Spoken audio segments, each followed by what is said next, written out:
तो आज हम बात करेंगे 1 रुपये, 2 रुपये, 5 रुपये और 10 रुपये की।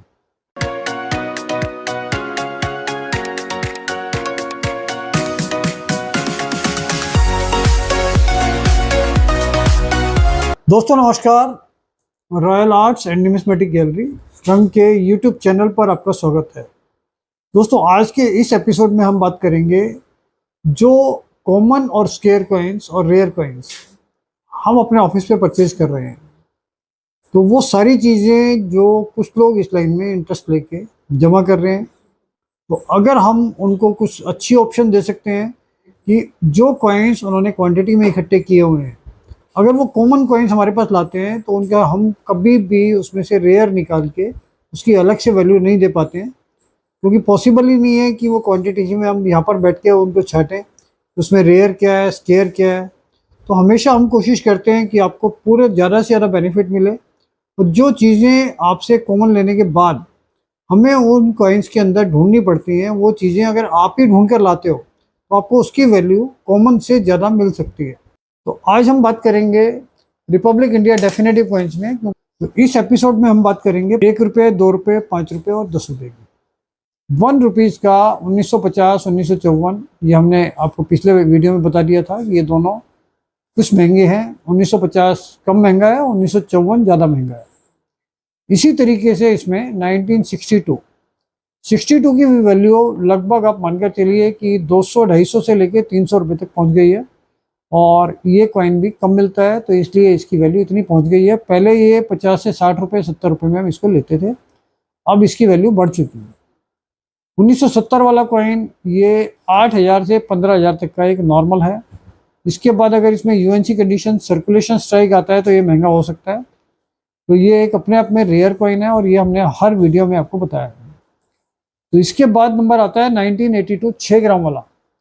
1982 6 ग्राम वाला कॉइन जो होता है वो काफ़ी महंगा है, और वो रेयर कॉइन्स में काउंट होता है, और उसकी वैल्यू 30,000 40,000 तक भी आराम से जा सकती है कंडीशन के हिसाब से।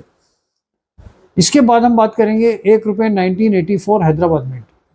ये स्केयर भी नहीं है, रेयर भी नहीं है, लेकिन फिर भी क्वांटिटी में कलेक्शन करने के लिए इसको हम करना चाहते हैं, कर सकते हैं, लेकिन आप मानकर चलिए इसकी वैल्यू 10 से 15 रुपये है, इससे ज़्यादा इसकी वैल्यू नहीं आती।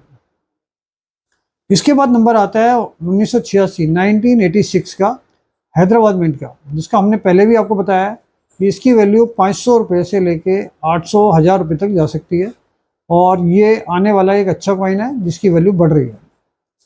फिर इसके बाद 1988 नोएडा मिंट, इसकी वैल्यू भी 600 से लेके 1000-1100 रुपये तक है। 1988 नोएडा मिंट 1 रुपये में।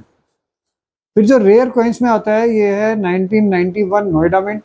ये एक अपने आप में रेयर कॉइन है और बहुत कम बने हैं, इस वजह से इसकी वैल्यू जो है वो 25,000 से 30-40 हज़ार रुपये तक जा रही है।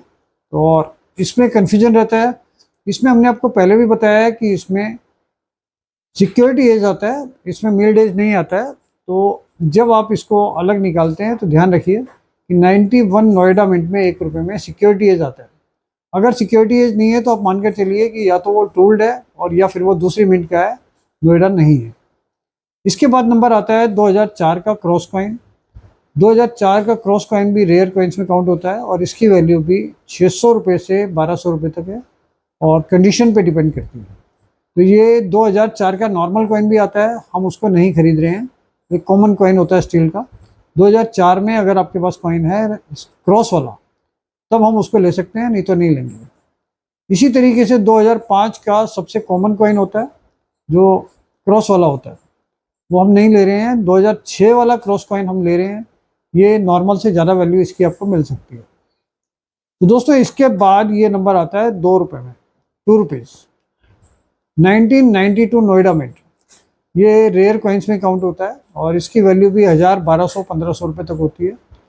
इसके बाद जो कॉमन कॉइन्स हैं जो रेयरिटी में नहीं है लेकिन जो कॉमन से ज़्यादा वैल्यू में हम खरीद रहे हैं, वो 1994 Noida mint, 96 Noida mint, 2002 Noida mint, 2004 का कैलकाटा मिंट। ये स्केयर में आता है, कॉपर निकल में 2004 का कैलकाटा मिंट, जबकि इसमें 2004 में बॉम्बे और हैदराबाद स्केयर और रेयरिटी में नहीं आते हैं, लेकिन 2004 में हम बॉम्बे, कलकत्ता, हैदराबाद तीनों ही परचेज कर रहे हैं। फिर 2018 में नोएडा मिंट, 2019 में हैदराबाद मिंट और 2020 में रेन ड्रॉप वाला कॉइन आता है, जो रेन ड्रॉप के आते थे कॉइन, 2020 में 2 रुपये वाला कॉइन। इस डिनोमिनेशन के बाद 5 रुपये का आता है 5 रुपीज़।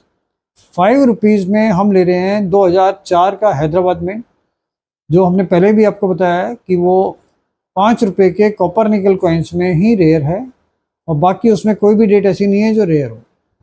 तो 2004 का हैदराबाद मिंट का ले रहे हैं, इसमें कलकत्ता और बॉम्बे बिल्कुल नहीं ले रहे हैं, उसकी वैल्यू हमारे पास नहीं मिलेगी। तो 2004 का 5 रुपये का कॉपर निकल का हैदराबाद मिंट रेयर होता है, और ये 600 रुपये से 1000 रुपये तक हम ले रहे हैं। इसके बाद नंबर आता है 2007 का स्टील कॉइन। इसमें वेव कॉइन्स भी आते हैं और क्रॉस कॉइन भी आता है। तो इसके अंदर क्रॉस कॉइन रेयर होता है, वेव कॉइन्स हम परचेज नहीं कर रहे हैं।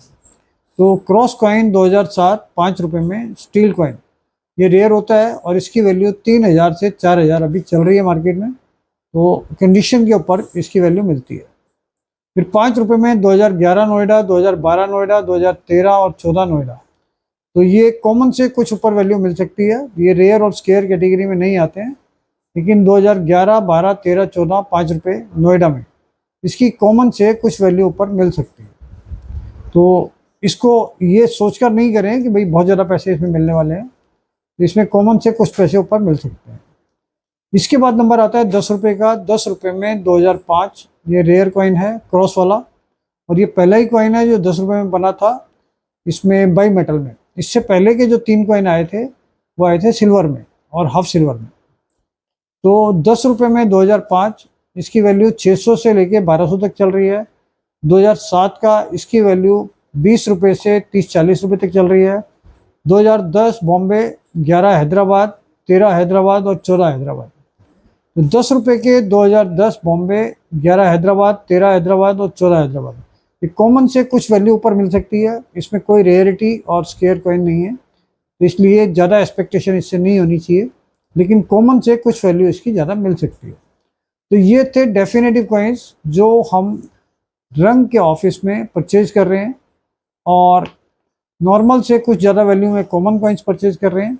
वैसे तो हम स्टील को छोड़ के कॉपर निकल के लगभग सारे कॉइन ही ले लेते हैं, लेकिन अगर आप ये कॉइन अलग करके लाएंगे और जो मैंने स्टील में बताए हैं वो भी अलग करके लाएंगे, उसकी वैल्यू आपको ज़्यादा मिल सकती है नॉर्मल से ज़्यादा।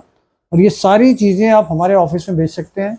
इसके लिए आपको किसी अपॉइंटमेंट की ज़रूरत नहीं है, किसी तरीके का कोई चार्ज हमारे यहाँ नहीं होता है, और हम 12 बजे से 6 बजे तक अपने ऑफिस में मिलते हैं। संडे को ऑफ रहता है, तो आप कभी भी आ सकते हैं, बिना अपॉइंटमेंट के आ सकते हैं डायरेक्ट, और किसी तरीके का कोई चार्ज यहाँ पर नहीं होता है।